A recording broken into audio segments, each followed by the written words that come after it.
une espèce de galaxie d'extrême droite, ça c'est sûr, avec des liens qui sont très forts entre... Après, on voit qu'ils sont en lien avec le patronat. Les élites ont des liens entre elles, que ce soit les élites politiques et les élites économiques, et les élites, du coup, on va dire intellectuelles, avec leurs penseurs d'extrême droite. Aujourd'hui, on se pose la question, plutôt Hitler que le Front Populaire, un slogan toujours d'actualité chez les patrons.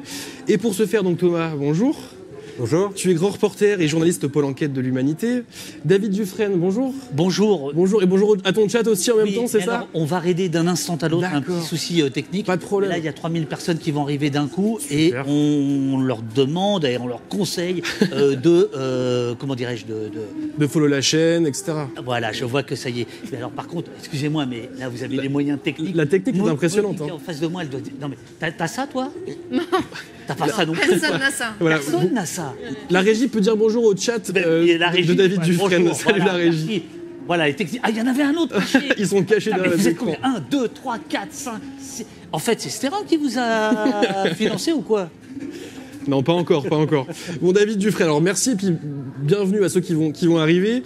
Tu es écrivain, journaliste et réalisateur, notamment du film Un pays qui se tient sage, sur la répression policière et le maintien de l'ordre, particulièrement au moment des Gilets jaunes. Et Maudit, bonjour. Bonjour. Donc tu es streameuse et vidéaste pour Blast, dont tu co-animes l'émission des portraits avec Ostpolitik, qu'on recevra demain d'ailleurs. Et tu as un focus particulier sur les sciences sociales, domaine que tu vulgarises sur Twitch, tu fais pas mal d'émissions là-dessus. Alors Thomas, d'abord, comment toi tu l'as connu ce terrain? Alors ce terrain, je peux dire, il était déjà repéré dans la galaxie réactionnaire, il était déjà un philanthrope repéré, il organisait déjà les nuits du bien commun dont on a parlé dans la vidéo. Moi en fait, je l'ai repéré simplement en voyant, je ne sais pas si vous vous souvenez, un jour on a vu Emmanuel Macron dans la rue en train de chanter des chants un peu paillards, ou je ne sais plus, ou des chants régionaux. Et quelques jours après, enfin je crois dans la foulée, on a appris que les gens avec qui il chantait étaient les concepteurs d'une application qui s'appelle Canto, qui est en fait une appli qui recense des chants traditionnels, etc. Mais il y avait aussi des chants pétainistes. Et j'ai regardé d'où venait cette appli, et en fait j'ai constaté qu'elle avait été financée notamment à l'occasion des Nuits du Bien Commun par Pierre-Édouard Sterrin. Et donc j'ai commencé à regarder un peu qui était ce bonhomme, ce qu'il faisait. Voilà. C'est comme ça que j'ai commencé à m'intéresser à lui.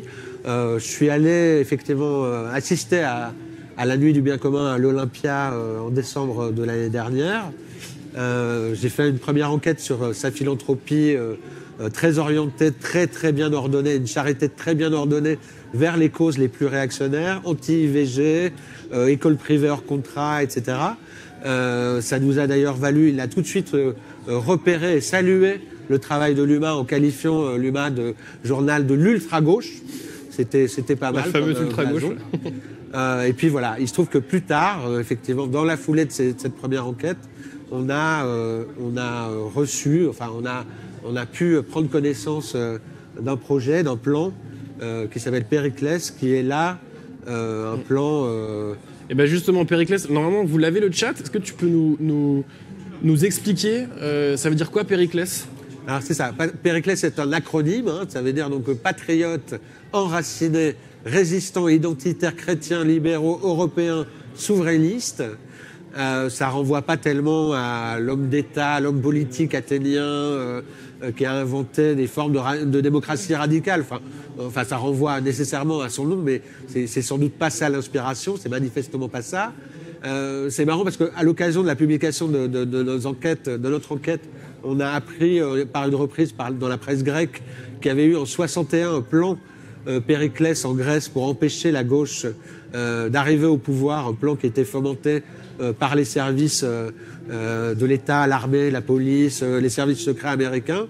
C'est ressorti à cette occasion. Donc c'est peut-être pas ça non plus la référence. Donc Périclès, je ne sais pas trop pourquoi il a choisi ce nom, mais en tout cas, effectivement, les 8 adjectifs qui le qualifient... Eux, ils sont très parlants pour le coup. Sont très éloquents. Il me semble qu'on a un deuxième visuel que tu vas aussi pouvoir commenter. Voilà, un peu plus. Alors, vous pouvez évidemment retrouver cet article sur le site de l'Humanité. Ah, on n'a plus les écrans, ça va être difficile de commenter, les amis. Il me semble qu'on avait les têtes, un petit peu la galaxie de tous ces gens. Et est-ce qu'on arrive à voir le visuel? Non, on n'arrive pas à le... Il est là. Donc ouais, je le disais, si vous voulez aller lire tous les papiers de Thomas sur cette affaire, vous pouvez sur l'humanité.fr. Et donc voilà, sur cet article, tu avais aussi un petit peu vulgarisé toute la galaxie. Est-ce que tu peux nous parler de ces quelques... Alors on va peut-être pas tous les faire, ce serait un peu long, mais les quelques visages un petit peu marquants de... Voilà. Ça, c'est la fin. Bon, il faut savoir peut-être ce que le document qu'on présente là et qu'on a publié effectivement en intégralité, ce qui fait, je crois, la valeur en fait du document, c'est son intégralité, c'est les différents projets que ce terrain envisage de faire et pour lesquels il est prêt à se délester de 150 millions d'euros, dit-il, sur 10 ans. Donc c'est, je ne sais pas si on va en parler plus tard, mais il y a de la guérilla juridique avec des avocats, il y a une école des futurs maires, il y a ce qu'il appelle une réserve, c'est-à-dire identifier des profils d'hommes dans la haute administration, des élites qui pourraient, en cas de victoire électorale de l'extrême droite ou des droites extrêmes rassemblées, prendre le pouvoir et exercer le pouvoir. Et il y a à la fin de ce PowerPoint, qui est un document d'une vingtaine de pages, qui est une espèce de business plan en quelque sorte. Il y a effectivement une série de cette galerie de portraits qu'on voit à l'écran, qui sont les personnalités avec lesquelles il envisage de travailler, avec lesquelles il s'agit de nouer une relation de confiance et avoir de l'influence qu'il appelle l'influence réelle. On le voit dans le tableau, le premier rang, c'est les gens avec qui il a une relation de confiance déjà à l'époque de ce document. Le document date de septembre 2023. C'est donc Jordan Bardella et Marine Le Pen, là, sont présentés comme déjà acquis et il a déjà une influence réelle sur eux. Et après, il y a pour les LR des gens avec qui il faut activer la relation pour développer l'influence.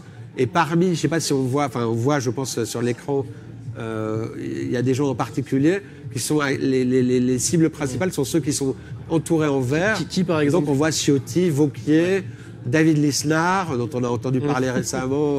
On a failli l'avoir au Premier ministre, le maire de Cannes, c'est ça? Bellamy, etc. Et il y a Sarkozy avec qui il faudrait avoir une relation. Enfin, on note quand même que des gens qui ont 150 millions à leur disposition ne sont même pas capables de repérer Michel Barnier. et Barnier, il n'est pas là. Barnier n'apparaît pas là, c'est vrai. Il n'apparaît pas là. Bon, non mais je trouve que c'est quand même tout l'arc de droite et d'extrême droite qu'on trouve là. Je pense que Barnier, effectivement, il sort tellement du chapeau qu'il est même pas dans le viseur. Mais voilà. Oui. Non, il y a aussi quelqu'un qu'ils n'ont pas repéré, qui est très repéré en fait, puisque d'après ce qu'on a appris dans l'enquête, et il nous l'a confirmé à demi-mot en fait, mais enfin à la fois en disant qu'il avait rencontré Pierre-Édouard Stérin, qu'il connaissait l'existence du plan, ce qui est le seul qui a reconnu connaître l'existence du plan, c'est François Fillon, qui lui est rangé, il nous a dit aussi qu'il était rangé des voitures, qu'il avait arrêté la politique, tout ça, mais on sait qu'il a été proche de ce plan, il lui a été présenté. Il dit qu'il ne participe pas à Périclès. Il a répondu à l'UMA qu'il ne participe pas à Périclès, mais c'est peut-être aussi la raison pour laquelle il n'est pas dedans. Me dis, toi, est-ce qu'il y a des visages qui te surprennent? Est-ce qu'il y en a que tu connais? Alors évidemment, il y en a que tu connais. Est-ce qu'il y en a que tu découvres? Genre par exemple David Linard, est-ce que c'était quelqu'un qui faisait partie de la galaxie pour toi, de l'extrême droite ou... Non mais moi je passe pas, tu vois, mon temps à faire des petites fiches sur le travail de veille, de où en est la droite. Enfin en fait il y a des tendances globales par contre qui s'observent. Et la tendance globale c'est clairement que la droite a rompu, on va dire, le cordon sanitaire entre la droite et l'extrême droite, et que ça m'étonne pas que l'extrême droite, ou en tout cas des gens qui veulent faire des think tanks, qui veulent construire une pensée, une bataille culturelle d'extrême droite, se mettent à venir piocher dans la droite dite républicaine. Ça, c'est pas quelque chose qui m'étonne. Et je pense qu'effectivement, il y a de nouveaux profils qui vont nous surprendre, qui vont émerger du coup dans les années à venir, et c'est des gens dont ils vont essayer de faire des figures politiques de proue, peut-être, pour montrer aussi que, ça c'est une stratégie du Rassemblement national depuis longtemps, mais pour montrer qu'ils sont légitimes. Ils prennent des gens qui ont déjà exercé le pouvoir ou qui ont été dans des positions importantes. Donc moi, ça m'étonne pas, c'est un travail qu'ils font depuis très longtemps. Toi, tu as réalisé plusieurs... Vas-y Thomas. Non, j'allais ajouter que depuis la publication, depuis la confection de ce document, il y a eu effectivement la séquence politique dans laquelle on se trouve encore, c'est-à-dire les européennes, puis la dissolution, les législatives, l'alliance entre Ciotti et le RN, et il se trouve que parmi les candidats que les LR tendance Ciotti ont présenté. Il y en a quelques-uns, ça a été révélé par Le Monde pendant la campagne, il y en a quelques-uns qui viennent, qui gravitent dans la galaxie de ce terrain. Le Monde avait notamment pu écrire que Alban du Rostu, qui est un des bras droits, puisque ce terrain n'a que des bras droits en fait, qui était le patron à l'époque du fonds du bien commun, le fonds de philanthropie personnelle de ce terrain, avait fait une offre de service à Ciotti. Et donc, on sait par ailleurs que Durvy, son autre bras droit, qui lui est le patron de Otium Capital, son fonds d'investissement, ce qui lui permet aujourd'hui d'avoir les capitaux, donc on l'a peut-être pas dit là, mais il a 1,3 milliard d'euros, 1,4 milliard d'euros à disposition, de fortune, et donc à la différence d'autres milliardaires, il déclare depuis des années qu'il veut se débarrasser. En fait, il veut investir cet argent dans les causes qui lui tiennent à cœur. Dans un premier temps, c'était des causes philanthropiques, spirituelles. Bon, là, il a longtemps, avant la publication,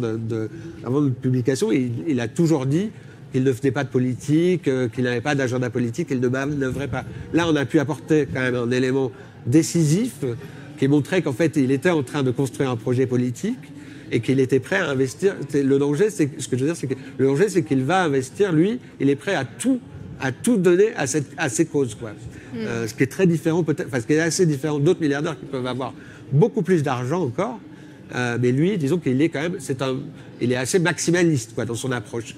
Donc voilà, cette question-là, elle est importante pour bien saisir la nature du personnage, quoi. Là, on parle beaucoup de milliardaires. Toi, Maudit, tu as réalisé plusieurs portraits pour Blast sur des personnalités d'extrême droite, notamment Boutin et Maigret, je crois que j'en oublie pas. Est-ce que toi aussi, tu as constaté dans tes recherches des liens entre ces hommes et ces femmes politiques et d'autres milliardaires et d'autres patrons d'extrême droite ? Nous, on n'a pas. En fait, on se base sur les enquêtes des journalistes. En fait, comme on réalisait un portrait par mois, il y avait ce truc de ne pas pouvoir faire d'enquête par nous-mêmes, donc se baser sur des choses qui sont déjà là. Donc ça a vachement restreint le champ d'enquête, on va dire. Par contre, il y a une espèce de galaxie d'extrême droite, ça c'est sûr, avec des liens qui sont très forts entre. Évidemment, des conflits entre eux parfois. Il y a des liens très forts, des liens idéologiques très forts. Et sur Christine Boutin, il y a toute une partie qu'on a enlevée, qui était notamment ses liens avec l'Église. Et en fait, là, il y aurait tout un truc à faire sur le rapport aussi à la religion et à quel point c'est quelque chose d'important qu'ils veulent essayer de diffuser aussi. Parce que voilà, c'est un sujet complexe, mais les valeurs catholiques, traditionnelles, et comment est-ce qu'elles sont réinvesties par l'extrême droite, et comment est-ce que ça peut être un sujet important pour eux dans les années à venir, je pense que c'est un des trucs un peu culminants qui permet aussi de faire un terreau fertile pour l'islamophobie. C'est plus sur des choses comme ça. Après, on voit qu'ils sont en lien avec le patronat. Ça c'est clair et évident. Les milliardaires en particulier, pas spécialement, mais en tout cas voilà, on voit qu'ils ont des rapports. Enfin, les élites ont des liens entre elles, que ce soit les élites politiques et les élites économiques et les élites, du coup, on va dire intellectuelles, avec leurs penseurs d'extrême droite, Bruno Maigret qui était un des penseurs du coup théoriciens, on va dire, de l'extrême droite, qui a eu des liens jusqu'à Éric Zemmour. Si je peux, en fait, sur la question effectivement des liens entre les droites et l'extrême droite et certaines franges du catholicisme, enfin des franges importantes quand même. Je veux juste signaler que cette semaine dans l'Humanité Magazine, moi j'ai fait un reportage sur un des projets qui est un peu la préhistoire de Périclès pour ce terrain, qui est un projet qui s'appelait Monasphère, qui était une start-up qu'il avait lancée pour créer des hameaux chrétiens à proximité de lieux de pèlerinage ou de lieux d'apparition de la Vierge Marie. Et c'est un projet qui a capoté. Enfin, je suis allé voir les gens qui ont fait capoter ce projet et qui l'ont un peu tué dans l'œuf parce que du coup, il a un peu disparu. Enfin, il est passé à d'autres choses aussi.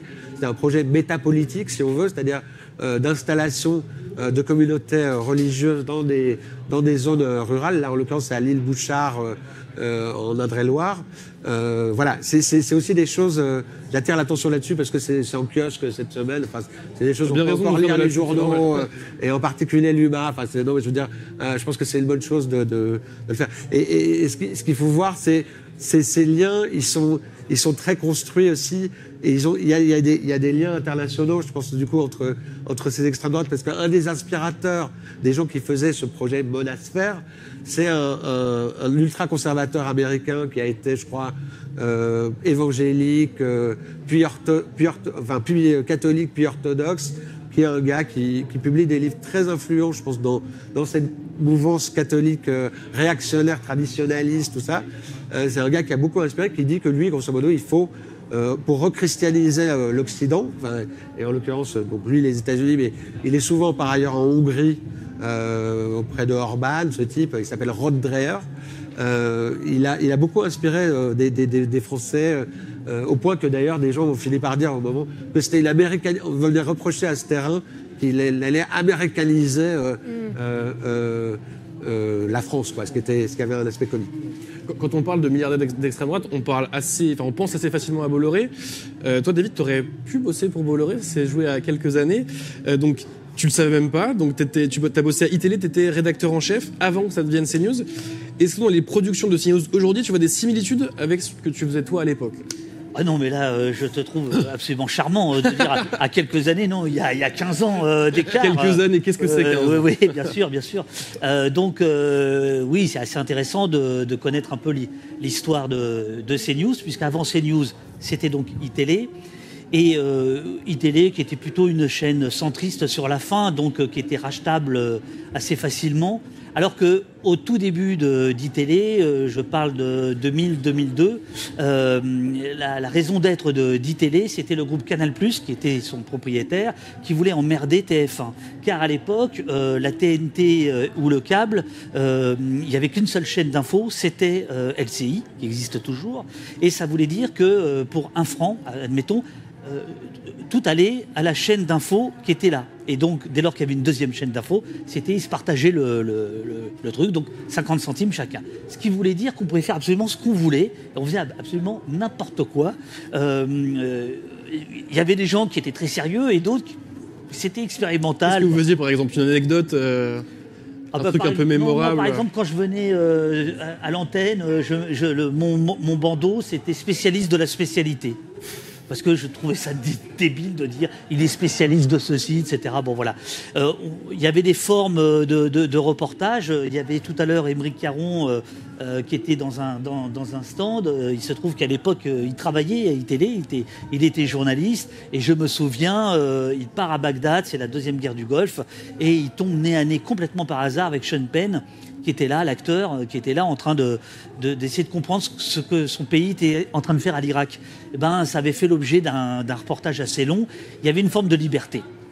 Mais en gros, si tu veux, vous pouvez faire ce que vous voulez. À l'époque, la chaîne était encensée par Libération, par Les Inrecuptibles, par Télérama, en disant tiens, une chaîne de gauche, d'info, etc.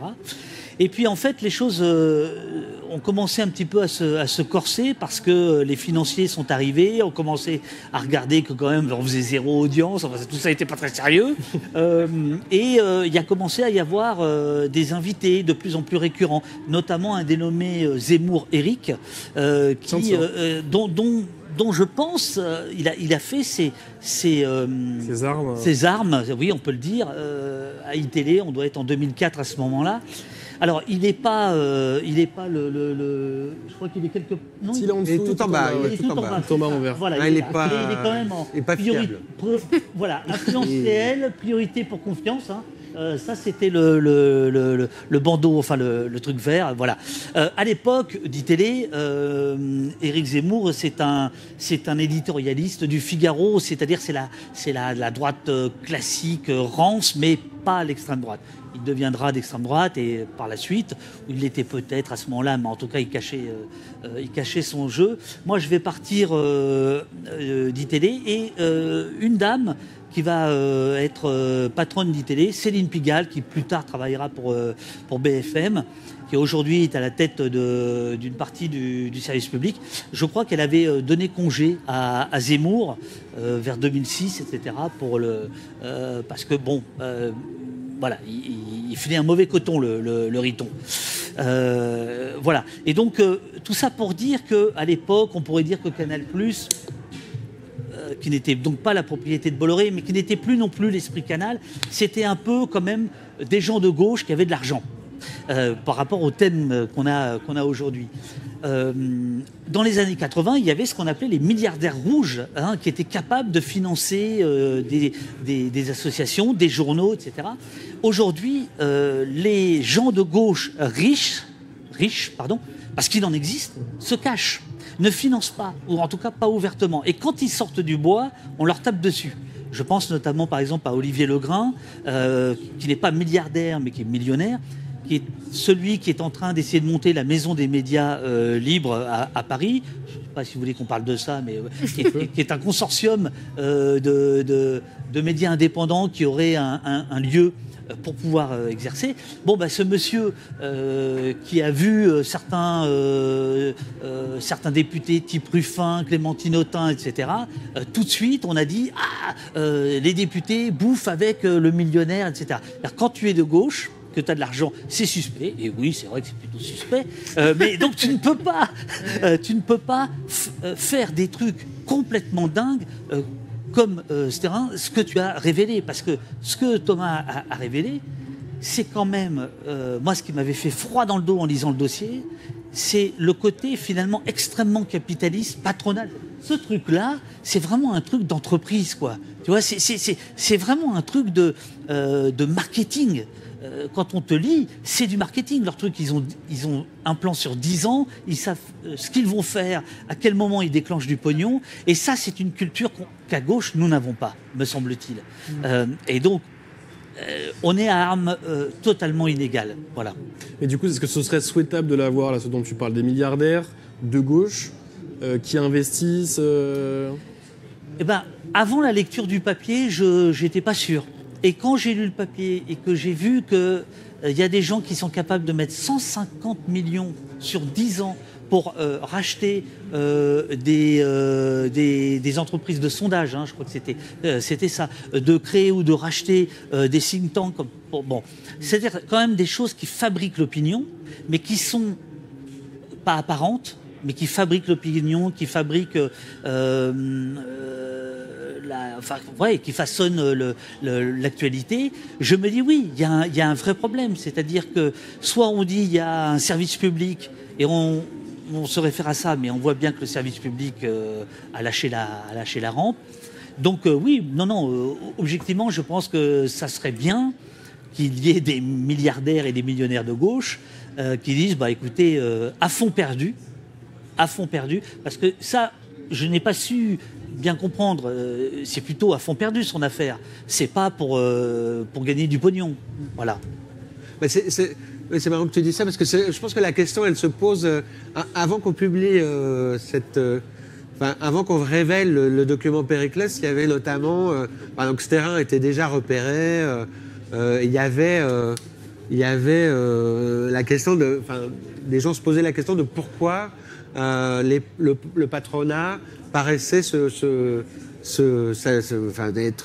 tout à fait, ne pas craindre du tout l'arrivée du RN au pouvoir. Bon, c'est une question classique, c'est d'ailleurs la question à laquelle renvoie le titre de notre échange. Et notamment, moi j'avais lu un papier que je t'avais trouvé intéressant dans AOC, je crois, d'un sociologue qui s'appelle Théo Bourgeron, je crois, qui disait, grosso modo, il y a des intérêts, les patrons de la tech, les patrons des énergies fossiles ont des intérêts, évidemment, à ce que ce soit le programme du FN qui gouverne, parce que pour les énergies fossiles, c'est assez facile à comprendre. Ce sont sans doute les plus climato-sceptiques, etc. Évidemment, et pour la tech, c'est parce qu'ils voudraient créer un énorme fonds souverain qui viendra financer en concurrence des banques et des assurances. Donc c'était des jeux, qu'il explique notamment, et c'est intéressant, c'est fructueux, c'est qu'il pourrait y avoir une concurrence entre des régimes dans le capitalisme français, des patrons qui seraient très intéressés par le RN, d'autres un peu moins, selon les secteurs, tout ça. Moi, je trouve ça intéressant, mais en même temps, ça prend pas la dimension, quand même, je le dis pour ce terrain, mais ça s'y prête, je pense, c'est totalement messianique, en fait, du projet. Évidemment, tu as dit, Maudit a parlé de l'islamophobie, des questions de représentation de ils portent une vision du monde qu'ils ont envie de faire gagner, à tout prix. Voilà, c'est pas que de l'intérêt. Enfin, je pense évidemment qu'il y a, ça peut être guidé par des intérêts, par le capitalisme, tout ça, évidemment, mais c'est pas que ça. Quoi. Il y a aussi une vision, qui est la vision néoconservatrice, réactionnaire, raciste, enfin tout ce qu'on connaît. Moi, je suis frappé, par exemple, un des aspects, tu parlais des questions d'influence. Effectivement, un des aspects du plan, c'est une victoire électorale, et c'est ça qui est. Ça, c'est vrai que c'est nouveau quand même, que quelqu'un nous dise. Moi, je suis prêt à. Enfin, au moment de ce plan, il dit qu'il a déjà un accord avec le RL pour gagner 300 villes lors des prochaines municipales en 2026 et qu'il y en aura 1000 à gagner pour toutes les droites extrêmes, tout ça. Donc, il y a un intérêt électoral, il y a un but politique électoral, mais il y a un but, il y a une visée idéologique et pour ce terrain, c'est très important, évidemment. Tout son travail philanthropique est idéologique, tout ça, et il le poursuit à travers ce plan Périclès qui est effectivement de gagner l'opinion. Et donc, il y a les think tanks, les baromètres, tout ça, et je pense à récemment, enfin ces derniers jours, j'ai vu passer. Moi, je suis en vacances, donc je suis pas tout exactement, mais j'ai vu passer un truc, l'observatoire du wokisme, qui est en fait préexiste au plan Périclès, a été lancé par un gars qui a présidé l'UNI, l'ancien dirigeant du syndicat d'extrême droite étudiant UNI. Qui a lancé donc cet observatoire, qui a fait un classement des entreprises, je crois, du CAC 40. Selon des critères, est-ce qu'elles sont woke ou pas. Et par exemple, AXA, qui a longtemps été le phare du capitalisme catho, avec Bébéar, qui était le patron catho par excellence, avec derrière lui Henri de Castres, proche de Sarkozy, tout ça. Ces gens sont extrêmement engagés de ce point de vue-là. AXA est une entreprise woke, d'après le classement fait par le gars d'extrême droite, ça devient une entreprise woke. C'est délirant. Et pourquoi c'est une entreprise woke? C'est juste parce que AXA prétend, comme toutes les grandes entreprises, alors pour des raisons sans doute de responsabilité sociale, lutter contre les discriminations. Enfin, c'est quand même, je veux dire, évidemment, c'est pas du. Enfin, on est dans des délires, donc leur représentation, leur conception idéologique, civilisationnelle. C'est très important, à mon avis, pour comprendre effectivement les buts de ces patrons, de patrons comme Bolloré d'un côté, évidemment, et Sterrin de manière encore plus, effectivement, désinhibé, mais c'était désinhibé parce que ça devait rester secret. Ouais. Après, c'était pas. Voilà, ça pouvait pas rester confidentiel, sans doute. Mais vous inquiétez pas, tout va bien en plateau, c'est juste qu'on n'a plus le chat. Vous l'avez, nous on n'a plus le chat, et David aurait bien aimé réagir un peu, mais c'est vrai, en fait on était déconnectés, ça se rafraîchit pas, mais on est dessus, vous inquiétez pas. Mais c'est le premier jour. Je reviens sur ce que tu disais, David. Pourquoi pas, tu serais plutôt pour que des riches hommes de gauche investissent dans des médias de gauche. Toi, Maudit, tu travailles à Blast, est-ce que ce serait bien pour Blast qu'il y ait des riches hommes de gauche qui insufflent un peu de monnaie là-dedans? Non, mais je pense qu'on est sur des modèles différents, mais c'est le cas aussi pour David avec son média, où en fait, ou pour Mediapart, ce truc des sociétaires, de dire en fait, collectivement, on a un poids qui est énorme, qui est aussi ce qu'a fait le Parti communiste français pour qu'il existe comme parti. C'est-à-dire que chacun paye une cotisation, c'est comme ça que les syndicats existent aussi. Si on a envie de voir un changement de société durable, chacun paye une cotisation à la hauteur de ses moyens, bien sûr, mais pour ce en quoi il croit.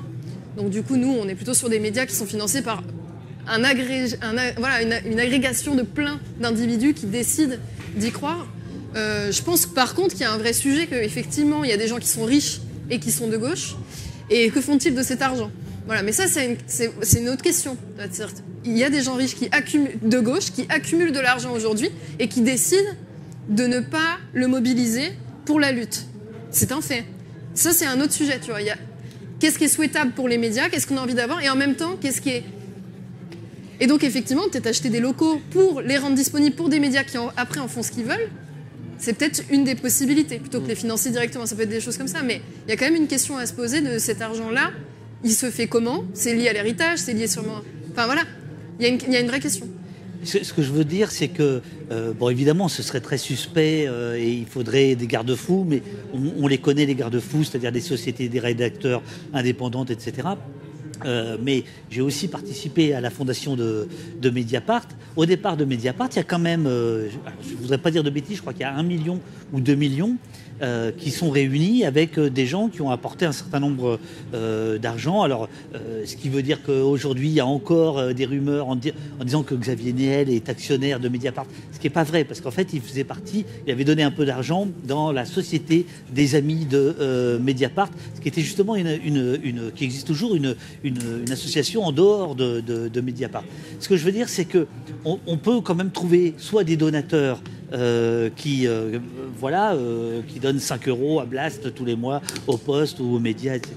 On peut trouver des gens qui peuvent donner un peu plus, mais on n'a pas les sommes considérables qu'il y a en face. Tout à l'heure, Denis Robert faisait un débat sur est-ce qu'il fallait aller sur la TNT.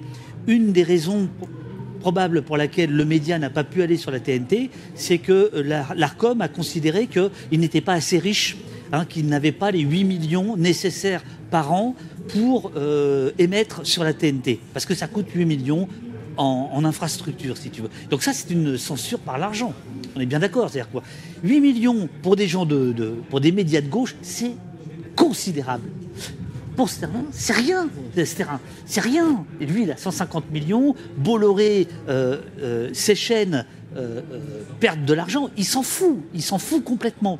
Là où je trouve qu'il y aurait quelque chose à rétablir, c'est sur les aides à la presse. L'Humanité est aidée. Bien sûr. Mais l'Humanité n'appartient pas à un milliardaire. Le Parisien est aidé et il appartient à Bernard Arnault. Je milite pour que dans les critères de subvention à la presse, qui viennent du CNR, qui viennent de l'idée qu'il faut une pluralité de la presse de gauche comme de droite, et que c'est un secteur qui n'est pas rentable, donc il faut le soutenir par tout un tas de choses, notamment des aides directes à la presse, eh bien, il y a énormément d'argent aujourd'hui, qui part dans des journaux déficitaires, mais qui appartiennent à des milliardaires. Ça va pas. Ça va pas. Si des milliardaires achètent de l'influence, au moins qu'ils payent. Tu vois, je veux dire, au moins, on va pas les subventionner, c'est pas possible. Par rapport au thème de tout à l'heure, il y a quand même des choses sur lesquelles on pourrait... Alors évidemment, c'est pas la droite qui va faire ça. La gauche aurait pu, si elle avait été là. Je pense que dans le programme... de LFI, il y avait des choses autour de ça, sur les aides à la presse, etc. Bon voilà, parce qu'on voit bien, on est tous d'accord pour dire qu'il faut une pluralité, mais cette pluralité, elle n'existe plus quand tu as des gens, des milliardaires, qui sont capables de financer à perte des médias d'opinion, qui font l'opinion, qui parce qu'ils parlent plus fort, font le débat politique, alors qu'en fait, ils sont minoritaires. CNews, c'est minoritaire par rapport à France 2 ou à TF1. Mais ils parlent plus fort, donc ça répercute. Et tout le... on a perdu le visuel. Oh, c'est pas grave, mais celui-là est très beau. Merci. Tout le projet de Périclès, dit ça, raconte ça. Oui, moi je pense qu'il faut aussi... il faut voir... Sur la question de l'influence des médias, tout ça... Moi, je pense, David l'a ébauché, tu as dit, David, que tu avais un peu changé éventuellement d'opinion. C'est-à-dire le fait de voir que... On sait que Bolloré met beaucoup d'argent à perte dans des médias pour des questions d'influence, etc. On découvre maintenant que ce terrain met aussi beaucoup d'argent, tout ça. Et donc, moi, je partage les questions. Nous, on est financé, l'UMA est historiquement financé... alors certes, il y a des aides publiques, il y a surtout les lecteurs, nos lecteurs, qui participent à la souscription pour l'UMA et aident l'UMA à exister depuis plus de 120 ans. 120 ans cette année. Voilà. Donc, tu les fais pas. Oui, merci. Je suis pas tout seul. Mais tu vois, donc ça, c'est quand même décisif. Nous, c'est ça qui nous permet d'exister, c'est le nombre. C'est le nombre, c'est fédérer, c'est rassembler. Nous, par ailleurs, effectivement, on veut d'abord rassembler le peuple, des masses. On utilise ça, des termes maintenant qui paraissent un peu, peut-être parfois désuets. Mais enfin, nous, on les garde, évidemment. Ce que je veux dire, c'est que, comme tu posais la question des milliardaires de gauche, effectivement, moi, j'ai l'impression que la révélation du plan Périclès à aider dans des milieux qui ne sont pas forcément les nôtres, pour le coup, mais plus dans les secteurs, justement, plus compassés de la philanthropie, des endroits où il y a de l'argent et où les gens, effectivement, sans qu'on se demande comment ils ont acquis leur fortune, se donnent bonne conscience, en fait, en faisant la charité défiscalisée par ailleurs, donc payée par nos impôts, là aussi, hein, quand on dit, nous, il y a des aides publiques, tout ça, beaucoup de la philanthropie, y compris la plus réactionnaire, évidemment, est défiscalisée en partie, etc. Donc, tout ça a créé un électrochoc, je pense. On va voir comment ça réagit. Moi, je pense, jusque-là, les réactions, par exemple, à gauche, sont pas tout à fait à la hauteur de ce qu'on pourrait attendre. Enfin, je veux dire, il faudrait que la gauche se saisisse, enfin, la gauche politique, mais toute la gauche sociale, et effectivement peut-être la gauche des gens qui peuvent avoir un peu d'argent, et que collectivement ces choses soient posées. Mais je sens, enfin moi j'ai eu quand même des retours de gens dans des milieux, alors soit la tech alternative, enfin je sais pas, enfin, c'est compliqué, mais il y a des gens par exemple qui ont décidé de rompre des partenaires, enfin, ils recevaient de l'argent de ce terrain, ils ont dit nous on n'en veut plus de cet argent maintenant. Donc il y a quand même quelque chose qui est cassé, et maintenant il faut réussir à construire quelque chose. Donc je pense que c'est quand même important, quoi. Je lis un peu le chat, je vois une question de Pim Kiko Saïcho, désolé si j'écorche le pseudo. Je pense que c'est une question par rapport à tous les visuels qu'on avait tout à l'heure. Là, il y a un homme de gauche qui a beaucoup d'argent, hein, c'est Guillaume Meurice. Guillaume Meurice, qui sera chez vous à 19h30. Tout à fait. On l'a eu tout à l'heure pendant le before, en début d'après-midi. On l'aura juste après 19h30. Après, il va revenir ici pour débriefer tout ça. C'est vrai. Peut-être que lui, il pourrait insuffler un peu d'argent dans les médias. Donc, je disais, on a une question du chat sur toute la galaxie des visages qu'on a vus. Là, on a un front qui va de renaissance à reconquête, non? Est-ce qu'on peut résumer ça comme ça?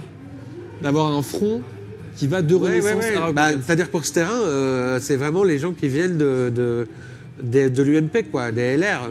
Je crois qu'il n'y a pas de macroniste au sens renaissance strict, mais il y a Édouard Philippe. Et Édouard Philippe, par exemple, quand on a fait quand on a révélé le plan Périclès, Édouard Philippe, il a pu... ce terrain nous a dit qu'il avait eu des contacts avec des premiers ministres de droite, sarkozystes et macronistes. Et il visait... c'est évident, il visait Édouard Philippe qui est dans son panorama. Peut-être on pourrait remettre le visuel, la régie, si jamais, des panoramas là, de tous les visages.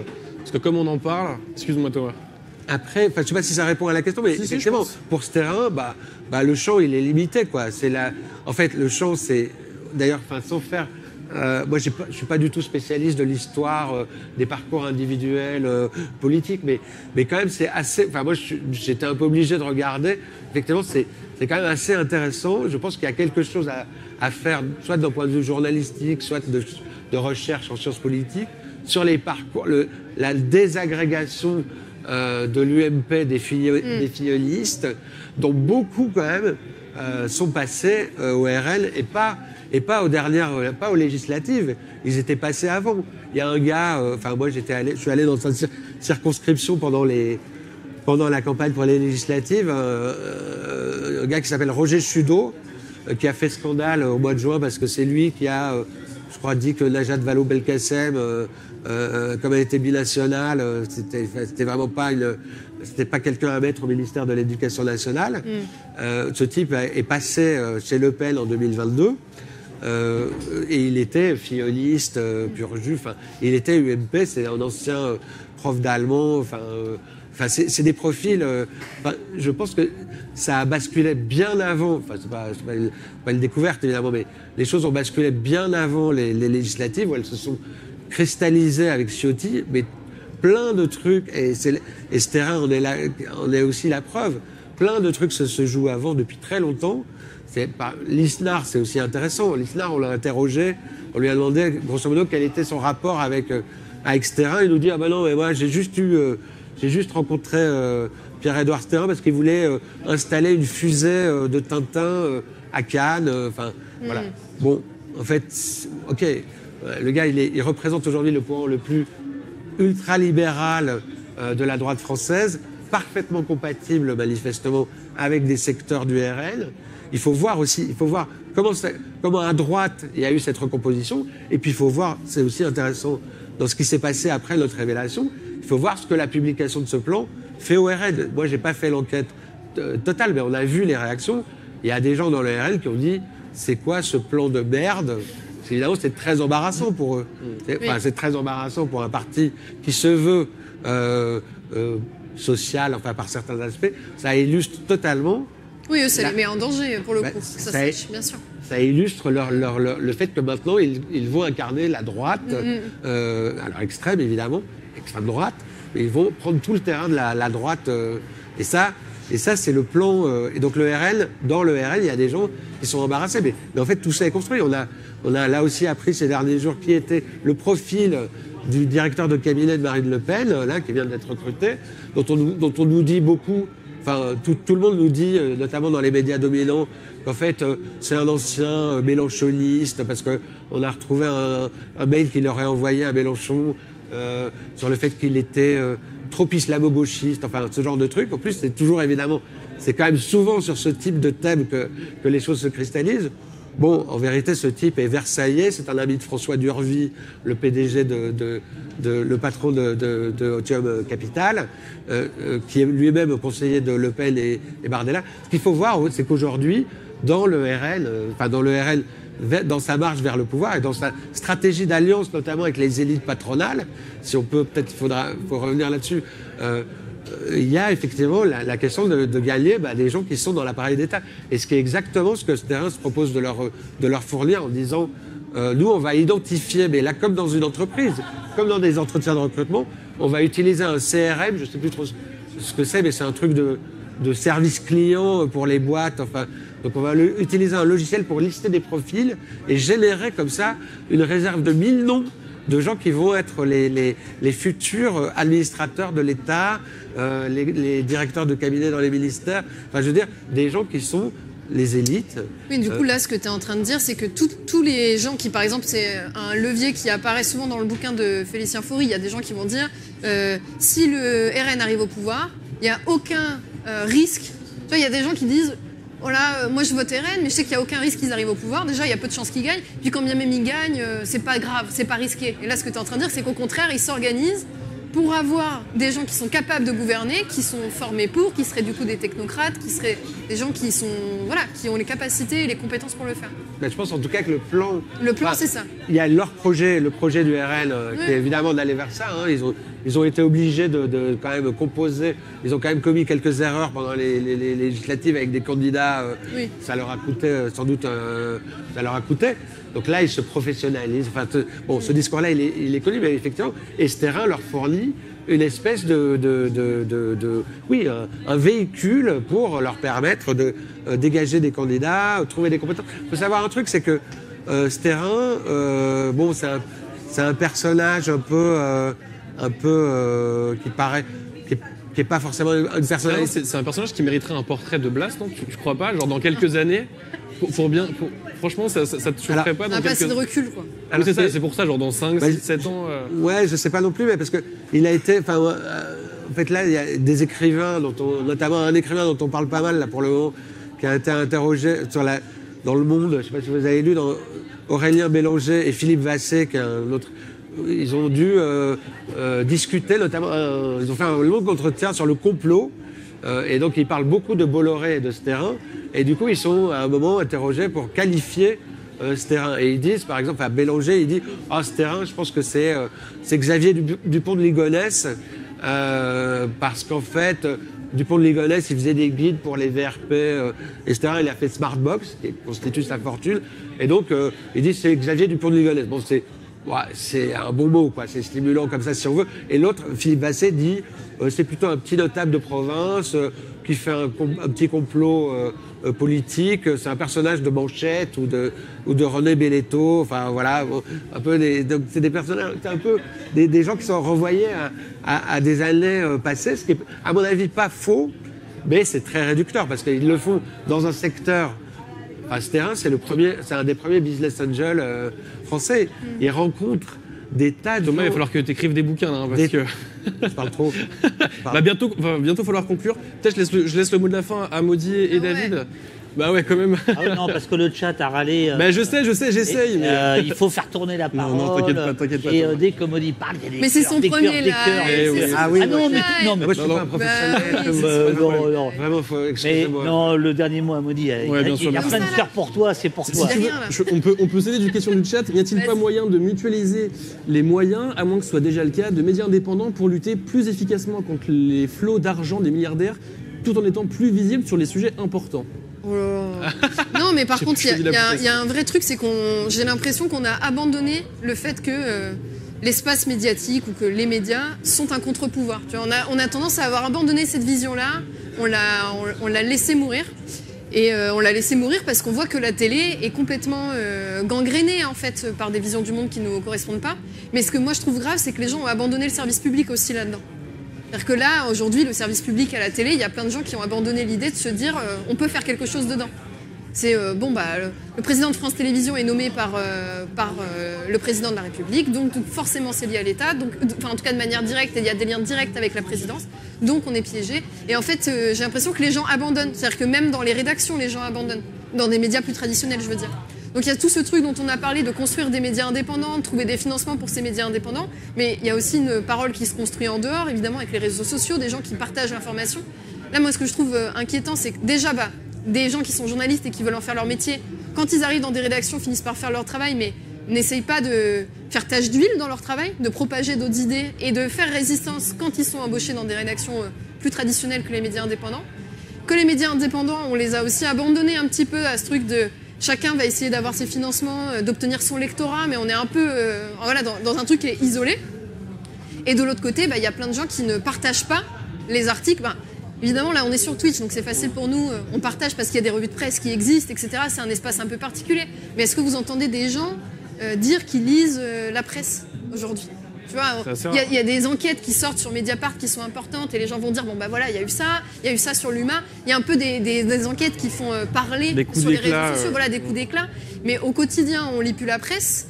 Et du coup, au quotidien, l'actualité qu'on suit, on la suit sur Twitter avec du commentaire d'actualité ou vite fait des choses qui vont sortir à la télé. Mais en fait, il y a un truc où on a un peu abandonné les enquêtes en général ou le journalisme en général. Et je pense qu'il y a un enjeu à redonner un petit peu de l'envie de qu'est-ce qui est en train de se passer dans le monde à l'heure actuelle et comment est-ce qu'on peut faire un contre-pouvoir populaire à ce qui est en train de se produire aussi dans les médias traditionnels. Peut-être David, un dernier mot pour conclure en réaction à ce que dit Modi. Et non Thomas, je ne te donnerai pas la parole, tu as beaucoup trop parlé. Tu es puni, on en reparlera plus tard sur Twitch, sur l'UMA. Non, je comprends et c'est une remarque, une critique qui est récurrente. Effectivement, il y a 15 ans, si tu voulais lire quelque chose, tu achetais l'UMA et Libé et tu avais à peu près... Aujourd'hui, effectivement, il y a beaucoup de chaînes, Blast, Le Média, Au Poste, tout ce qu'on veut. Donc effectivement, à un moment donné, ça fait beaucoup d'argent à donner tous les mois. Je le conçois tout à fait. Je pense qu'il y aurait une possibilité, c'est d'aller voir du côté des fournisseurs d'accès, du côté de Orange, de Free et compagnie, c'est-à-dire qu'il devrait y avoir dans les mannes financières de ces gens-là, puisque tout le monde est en train de nous regarder grâce à un forfait téléphone ou Internet ou couplé, etc. Là, il y aurait de l'argent à aller chercher. C'est-à-dire en disant... Attention, la pluralité de l'information, c'est la démocratie. Donc, puisque vous donnez 20 €, 30 €, 60 €, voire 100 € par mois pour avoir Internet ou la 5G, etc., là, il devrait y avoir quelques centimes par forfait qui seraient reversés à un fonds qui, ensuite, pourrait redonner. Parce que la vitalité démocratique, c'est aussi la diversité. Et moi, je crois beaucoup plus au rhizome, je crois beaucoup plus au réseau, donc à la multiplicité des titres. Je trouve ça très intéressant qu'il y ait beaucoup de titres, que ça foisonne. Il y a des répétitions, c'est clair, mais il y a aussi des choses différentes qui sont dites dans le même camp de gauche. Et je trouve que c'est plus intéressant de soutenir cette vitalité et peut-être d'aller chercher l'argent là où il est, pas forcément dans les poches de chacun, quoi. Voilà. Eh bien, écoutez, merci beaucoup à tous les